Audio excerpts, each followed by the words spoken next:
मेरे प्यारे पुराने और नए विद्यार्थियों, आज दोपहर एक बहुत भावनात्मक घटना मेरे साथ घटी और उस घटना के भी केंद्र बिंदु आप ही हैं, यानी विद्यार्थी ही हैं मेरे। मैं वहीं से शुरुआत करता हूं, फिर बातों को आगे ले जाऊंगा। किसी ने मेरा दोपहर में 12 से 12:30 के बीच में गेट खटखटाया। मैं बाहर गया और मैंने देखा कि एक बच्चा गमछा बांधकर सब्जी का ठेला लेकर बाहर खड़ा हुआ है। मैं जैसे ही बाहर पहुंचा तो मैंने उसको पहचान नहीं पाया, क्योंकि गमछा बंधा हुआ था। फिर इतने सारे विद्यार्थियों को हम पढ़ाते हैं, कई बार पहचान भी नहीं पाते, तो उसने गमछा हटाकर बताया, सर मैं आपके महाविद्यालय में इसी वर्ष बीकॉम फर्स्ट ईयर का विद्यार्थी हूँ। मैं ये चीज़ आपको जो बता रहा हूँ, आई एम ऑल्सो इमोशनल। तो उसने बताया, सर, तो मैंने कहा कहो। बोले, सर मैं आपको एक चीज़ बताने के लिए आया हूँ। यहीं कहीं वो आगे, मेरे घर के आगे रिसाली जगह है, वहाँ पर वो रहता है। तो बोला, मैं सर यहाँ सामने से निकलता हूँ तो आपका घर मैंने देख लिया था कि आप यहीं रहते हैं। तो मैंने कहा, बता क्या लेना है। नहीं, बोले मैं आपको सब्जी बेचने नहीं आया सर, आपको कुछ बताने आया हूँ। बोले क्या सर। मैंने कहा, क्या बताने आया हो। कि सर आप क्लास में बहुत सारी सोशल वैल्यूज़ पर, मोरल वैल्यूज़ पर पढ़ाते पढ़ाते डिस्कस करते रहते हैं। तो मुझे उसने याद दिलाया कि सर आपने एक बार कहा था कि तुम 4 से 4.5 घंटे कॉलेज में अटेंड करते हो, 24 घंटे तुमको मिलते हैं, तो 20 घंटे क्या करते हो। तो आपने कैलकुलेट करके बताया था कि 20 घंटे में से चलो तुम और 13-14 घंटे निकाल दो, तो कम से कम तुम्हारे पास 6 घंटे फिर भी बचते हैं। तो उन 6 घंटों में तुम कोई ऐसा काम करो जिससे अपने परिवार की मदद कर सको। खासतौर से ऐसे बच्चों को जिनको लगता है कि उनके माता पिता पर्याप्त रूप से वो सारी सुविधाएं इकट्ठी नहीं कर पा रहे हैं, जी तोड़ मेहनत करने के बाद भी। और ऊपर से हमारी मांगें इस तरीके की रहती हैं कि हमको मोबाइल चाहिए, ये चाहिए, वो चाहिए, हम प्रेशर बनाते हैं।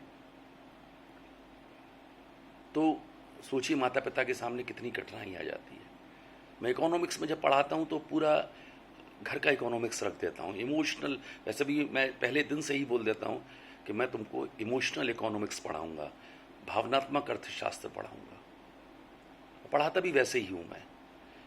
तो आपने यही कहा कि 5-6 घंटे कुछ करना चाहिए, और माँ बाप से लेने की जगह, क्योंकि अब आप कॉलेज में तो 18 वर्ष से ऊपर हैं, और आप ये भी बताते थे कि यूरोपियन कंट्रीज़ में कैसे बच्चे अपने माता पिता की मदद करते हैं। मदद करके मतलब खुद अपना पॉकेट मनी ले लेते हैं, माँ बाप पर उसके लिए बोझ नहीं डालते हैं। तो आपने कहा कि ज़रूर ऐसा करिए, और अपनी पढ़ाई का खर्चा ऐसे बच्चे, खासतौर से जिनके माता पिता बहुत कठिनाई से वहन कर रहे हैं, लेकिन मजबूरी है, आप उनके बच्चे हैं, तो जहाँ से जैसा संभव होता है वैसा वो करते हैं, तो आपको करना चाहिए बच्चों को। बोले, सर मैंने उस समय सुन लिया था, लेकिन मैंने उस बात की गहराई को नहीं समझा। तो मैंने कहा, अचानक तू कैसे जागृत हो गया। तो उसने मुझे बताया, सर परसों मैंने मधुरिमा में एक कहानी पढ़ी, और उस कहानी को पढ़ने के बाद मुझे आपका लेक्चर जो आपने क्लास में दिया था वो याद आ गया। उसने मुझे मोटिवेट किया। मेरे पिताजी की उम्र 68-70 वर्ष है, और सब्जी बेचने का काम करते हैं, और अभी थोड़ा सा कठिनाई भी बहुत ज़्यादा हो रही है। उम्र है कि जैसे तैसे घर चला रहे हैं। फिर मैंने देखा कि शाम को आते हैं थके आ रहे। कई दिन से मैं देख रहा हूँ कि निढाल, क्योंकि 3-4 घंटे में सारा बिजनेस करना है, ठेला लेके ज़्यादा लंबा घूम भी नहीं पाते हैं, उम्र है। तो अचानक मैंने वो जो कहानी मधुरिमा में पढ़ी, उसमें भी यही था कि एक बच्चा अपने पिता की मदद करने के लिए सब्जी बेचने का काम करने लगा। तो मुझे आपका वो उदाहरण क्लास में जो आपने दिया था वो याद आ गया। और वहीं से मुझे ये प्रेरणा मिली। और सर मैंने कल से यानी थर्सडे से मैंने ये काम शुरू कर दिया। अब मैं पिताजी को नहीं निकलने दे रहा, मैं ही सब्जी बेचने का काम कर रहा हूँ। तो मैं आपको बताने आया था कि सर आपने जो क्लास में मुझे पढ़ाया था वो मेरे काम आ गया। तो मैं आपका शुक्रिया अदा करने आया हूँ, मेरे चरण स्पर्श किए उसने।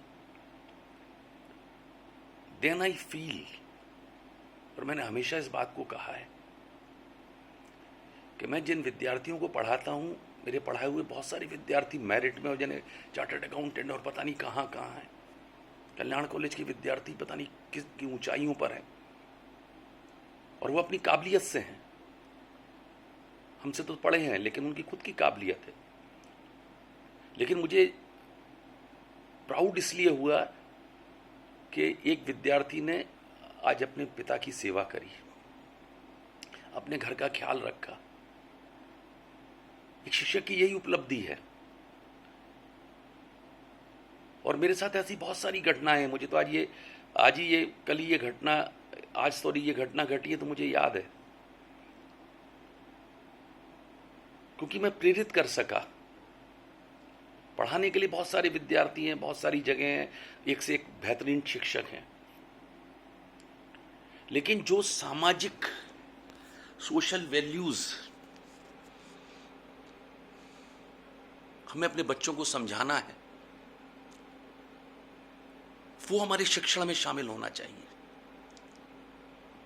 अर्थशास्त्र है तो आपको ये बताना है कि आपके परिवार का जो अर्थशास्त्र है उसको पहले समझिए, तभी तो आप देश का समझ पाएंगे। तभी तो आप देश की जो सारी स्थितियां, national income per capita income हम लोग रट लेते हैं, डेटा याद हो जाता है, सब कुछ याद हो जाता है, लिख भी देते हैं अच्छे से, 15 में से 15 नंबर भी आ जाते हैं, लेकिन वो इट्स नॉट रियलिटी। बहुत पहले, आज से 28-30 साल पहले मेरे पिता ने पूछा कि तुम क्लास में कैसे पढ़ाते हो। एक्चुअली मेरे पिता पुलिस में थे और वो शिक्षक बनना चाहते थे, पता नहीं कुछ परिस्थितियों वश उनको पुलिस में जाना पड़ा। तो उन्होंने अपनी कल्पनाओं में, जब मैं बड़ा हो रहा था तो वो सारी चीज़ें उन्होंने ऐसा सिस्टम बनाया कि मैं शिक्षक बनूं। तो मुझसे पूछा उन्होंने, मेरे को तो 38 साल हो गए, कि 28-30 साल पहले की बात बता रहा हूँ। वही भिलाई में आए थे मुझसे मिलने, तो बोले कि कैसे पढ़ाते हो। मैंने बताया कि ऐसे ऐसे पढ़ाता हूँ। तो उन्होंने मुझे बोला, नहीं बेटा तुम इन्फॉर्मेटिव पढ़ाते हो, सूचना प्रधान शिक्षा है तुम्हारी। तुम्हारे पास डेटा है, किताब में लिखा हुआ है, डायग्राम बना हुआ है, लेकिन बस वैसे ही पढ़ा देते हो तुम। इसको मैसेज ओरिएंटेड बनाओ, संदेश देने वाली शिक्षा बनाओ। और संदेश भी कोरा संदेश नहीं, बहुत गहराई से दिया हुआ संदेश, ऐसा संदेश जो बच्चे के दिल में उतर जाए, उसका चरित्र बदल जाए, वो जब तुमसे पढ़े और पढ़ने के बाद सोचने पर मजबूर हो जाए। वही चीज मेरे उस दिन मुझे फील हुआ कि मैं अपने शिक्षणीय जीवन में सफल रहा। तो मेरे पास, अगर आप मुझसे पूछेंगे तो मेरे पास अनगिनत ऐसे उदाहरण हैं। आप मुझसे पूछेंगे मेरिट में कौन आया, क्या आया था, वो मुझे याद नहीं है, लेकिन मैं बता सकता हूं कि वो भी संख्या बहुत बड़ी है, लेकिन कुछ ऐसे संस्मरण, बहुत बड़े बड़े संस्मरण हैं। वो तो आज मैं लॉकडाउन में बैठा हुआ हूँ इसलिए मैंने आज वीडियो बना दी है, वरना मैंने इतने वर्षों में, मोबाइल आए हुए भी 20 साल हो चुका, मैंने कभी कोई ऐसा प्रयास भी नहीं किया। क्योंकि हमारी सारी इज्जत, शोहरत, पब्लिसिटी सब क्लासरूम में ही हो जाती है। तो मेरे पिता ने मुझसे कहा कि तुम सूचना प्रधान शिक्षा दे रहे हो, तुमको मैसेज रिलेट ओरिएंटेड शिक्षा देनी है। मैसेज दो, कल्पनाओं में विचार लाओ और बताओ कि ये चैप्टर है किताब में ऐसे, अब तुम उसको कैसे प्रेजेंट करोगे। तो मेरा बस एक बताने का मकसद आपको ये था आज की घटना का, कि स्पेशली मैं अपने विद्यार्थियों से निवेदन कर रहा हूँ, मेरे जो जूनियर साथी शिक्षक हैं, मैं उनसे आग्रह कर रहा हूँ, आशीर्वाद दे रहा हूँ कि अपने शिक्षण में इन वैल्यूज़ को, इमोशनल वैल्यूज़ को शामिल करिए। इंडिया इज इमोशनल कंट्री, भावनात्मक देश है। आप भावनात्मक तरीके से बहुत सारी चीज़ें अपने विद्यार्थियों को समझा सकते हैं। हर चीज़ को पैसे से मत तोलिए। देखिए अमेरिका के पास कितना पैसा है, सबसे ज़्यादा लोग वहीं मर रहे हैं। पैसा ज़रूरी है, बट पूरी ज़िंदगी नहीं है। अगर आपने एक विद्यार्थी को भी, जो आज मैंने एग्जाम्पल दिया, ऐसा कर दिया, तो मैं सोचता हूँ कि पिछले सेशन की मेरी सफलता यही है कि मैंने इस एक विद्यार्थी को, जो परिवार से कटा हुआ था, परिवार से जोड़ दिया।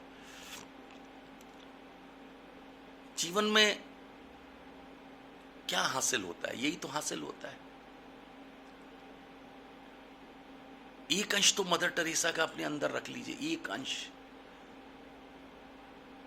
एक अंश, एक अंश तो आप, एक अंश 0.001, उसी में आप सुधर जाएंगे। तो मैं एक शिक्षक के रूप में जब इन चीज़ों को देखता हूँ, तो मेरा जिम्मेदारी यही रहती है कि मैं भावनात्मक तौर पर जुड़ूं। मैं बच्चों को बहुत अच्छे से क्लास में बताता हूँ, आपको ये तय करना है कि आपके लिए मोबाइल ज़रूरी है या किताब ज़रूरी है। मेरी माँ कहती थी, पैर में चप्पल हो या ना हो, हाथ में किताब ज़रूर होनी चाहिए। ये अपने विद्यार्थियों को सिखाना। जब किताब हाथ में होगी ना, तो चप्पल का मतलब समझे कि चाहे कुछ असुविधा हो, कितनी भी कठिनाई हो, लेकिन पढ़ते रहना। और माँ जो चीज़ें सिखाती है, पिता जो चीज़ें सिखाते हैं, वो बहुत अनमोल होता है। उनकी कोई बराबरी नहीं कर सकता, कोई नहीं कर सकता। मैं बहुत भावुक क्षणों में ये चीज़ें आपके सामने बोल रहा हूँ कि केवल माँ ने जो सिखाया, पिता ने जो मुझे बताया, उस वजह से मैं अपनी टीचिंग में ये चीज़ें शामिल कर सका। आज वीडियो, ये सब कोरोना को मैं शुक्रिया बोलूँ कि लॉकडाउन की वजह से आज मैं ये विचार पब्लिकली सबके बीच में रख पा रहा हूँ। क्लासरूम में मैंने हमेशा अपने बच्चों को पढ़ाया है।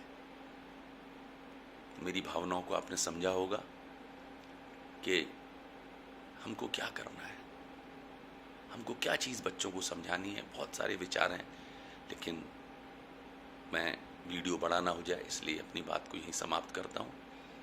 और आप सबसे अपील करता हूँ, ऐसे आप काम करें और वो परिवार से शुरू करें। पहले अपने माता पिता को देखिए, भाई बहनों को देखिए, अपने पड़ोसी को देखिए, फिर अपने समाज को, फिर देश को देखिए, पूरे विश्व को देखिए। जो आप बेहतर कर सकते हैं करिए। एक बार कुछ अच्छा सोचकर, कुछ अच्छा किसी के लिए करके देखिए। लाखों करोड़ कमा के भी वो सुख नहीं मिलता जो ऐसा करके मिलता है। क्योंकि मैं इस सुख का बहुत भुक्तभोगी हूँ, बहुत तजुर्बा है मुझे इस सुख का। तो please please please, okay, thank you.